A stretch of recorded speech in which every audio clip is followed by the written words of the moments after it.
Hello, আসসালামু আলাইকুম রহমতুল্লাহি ওয়াবারাকাতু।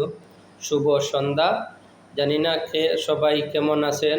আল্লাহ তালার রহমতে আল্লাহ তালা সবাই সুস্থ রাখার লাগে আল্লাহ তালার কাছে দোয়া করি। আর বেশি করি বাংলাদেশের যে মনে করোকা যারা দেশ বর্তমানে পরিচালনা করা তারার লাগে দোয়া করি। আল্লাহ তালা যেন তারা সুস্থতা রাখি আর যে উদ্দেশ্য দেশের মনে করোকা শপথ নিছেন এটাই যেন আমরা সকল মিলিয়া যেন ইনশাআল্লাহ আল্লাহ তালার রহমতে দেশটারে শান্তি শৃঙ্খলাভাবে পৌঁছাইয়া নির্বাচন আবার দিতা পারেন, এটাই আল্লাহ তালার কাছে দোয়া করি। আর আমরা প্রবাস থাকি, আমরা প্রবাসী অকলর লাগি যে দেশ যারা আসেন যারা আসেন ভাই বোন বন্ধু বান্ধব যারা আসেন সবাই আমরা লাগি দোয়া করবায় আল্লাহ যেন আমরা লাগি সুস্থ রাখেন, সুস্থ রাখিয়া হালাল রুজি করার তৌফিক দেন। এটাই তোমার তানোর কাছে বেশি বেশি করে চাওয়া দোয়া।